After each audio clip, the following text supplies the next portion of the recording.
महिला हुअन्तु किंबा पुरुष समस्ते निज चेहरा प्रति यथेष्ट ध्यान देइथांती किंतु पाद प्रति समस्ते अणदेखा करिथांती।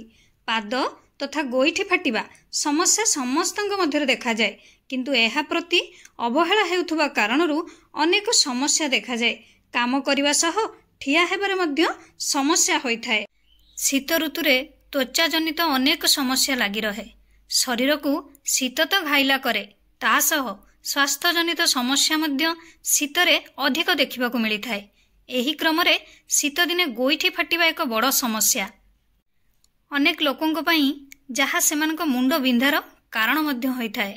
शीत ऋतु अपेक्षा शीत दिन रे शरीर प्रति खास ध्यान देबाकू पड़िथाए कारण एही दिन जलवायु कारणरू त्वचा शुष्क हो जाए। त्वचा को मुलायम रखिबा पई अनेक प्रकारर घरोई टिप्स मध्य लोकमाने आपणेई थांती किंतु एहार रिजल्ट जदि भल न आसे तेबे यह चिंतार कारण पलटि जाए। मुह हेउ अबा हाथ किंबा पाद सबु प्रति एही समय रे यथेष्ट ध्यान देबाकू पड़िथाए। तेबे त्वचा और हाथ पई तो समस्ते किछि ना किछि उपाय आपणेई थांती किंतु पाद कथा ध्यान को आसले समस्ते चिंतारे पड़ी जांती।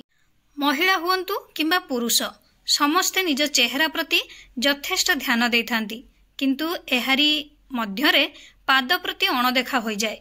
पाद तथा गोईठी फाटिबा समस्या समस्तଙ୍କ ମଧ୍ୟରେ ଦେଖାଯାଏ किंतु एहा प्रति अवहेला हेउथुबा कारणरू अनेक समस्या देखाଯାଏ। काम करिबा सह ठिया हेबारे मध्य समस्या होइथाए। एपरि भाबे अनेक जंत्रणा मध्य अनुभव होइथाए।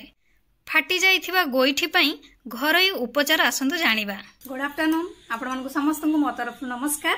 आशा करछि आपण माने समस्ते भलरे थिबे मु भी भलरे अछि। चलंतु वीडियो आरंभ करबा किंतु वीडियो आरंभ करबा पूर्वरु आपण मानक भितर केहि जदि आज मो चैनल ले नुआ थांती ताले प्लीज प्रथम मो चैनल को सब्सक्राइब कर दियंतु। पाखरे थिबा बेल आइकन को क्लिक करंतु जहा फल मो नुआ नुआ वीडियो रो नोटिफिकेशन आपण मानक पाखरे खूब शीघ्र पहुंची जिवो। ताले चलंतु वीडियो आरंभ करबा। कदली विटामिन ए बी एवं सी कदली रे मिली थाए। यार अर्थ कदली हेउची एक प्राकृतिक जिनिस जहा पाद को शुष्क हेबाकू रोकी थाए। एही भली परिस्थिति रे दुईटी पाचिला कदली को एक पेस्ट प्रस्तुत करंतु। एही पेस्ट को पादर फाटी थिबा स्थान रे भल भाबरे लगेई दियंतु। लगेई नै सारिला परे 20 मिनिट एको छाड़ी दियंतु। तापरे पाद को पानी रे भल भाबरे धोई दियंतु। सेमती महू महू हेउची एक प्राकृतिक एंटीसेप्टिक जहा फाटी जाइथिबा गोईठी को भल करिबारे सहाय्य करे। एहा मध्य चर्म को शुष्क हेबाकू रोकी थाए। 1 कप गरम पानी रे 1 कप महू मिशांतु। सेही पानी रे पाद को सफा करंतु एवं 20 मिनिट पई धीरे धीरे मालिश करंतु। किछि सप्ताह सोइबा पूर्वरु एहा नियमित करंतु। देखिबे किछि दिन मध्यरे आपणक पाद समस्या दूर होई जिवो। सेमती भेसलिन एवं लेंबू रस लेंबू एवं भेसलिन फाटी जाइथिबा पाद को सहजरे भल करिथाए। पाद को उषुम पानी रे प्राय 15 मिनिट बुड़ाई रखंतु। एहा परे 1 चामच भेसलिन एवं अल्प बुंद लेंबू रस मिसांतु।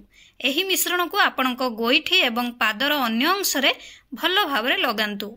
एही रस को पादरे सारा राती लगेई छाड़ी दियंतु। ता पर दिन सकाळे धोई दियंतु। सोइबा पूर्वरु नियमित एहाकू करंतु। नेक्स्ट रे चाउଳ चूना महू एवं भिनेगार 2 चामच चाउଳ चूना 1 चामच महू एवं 5 रु 6 बुंदा भिनेगार मिसांतु। समस्त उपादान को मिश्रण करी एक पेस्ट तैयारी करी एक स्क्रब प्रस्तुत करंतु। 10 मिनिट पई पाद को उषुम पानी रे बुड़ाई रखंतु। तापरे एही मिश्रण को आपण माने धीरे धीरे पाद रे लगांतु आ स्क्रब भलिया करंतु। एपरि भाबरे सप्ताह रे 2 रु 3 थर करंतु।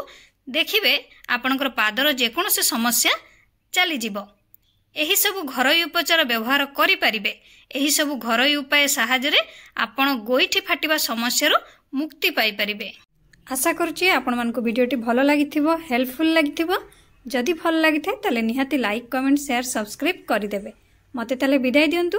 पुणी देखाबो गुटे नेक्स्ट वीडियो रे। नमस्कार।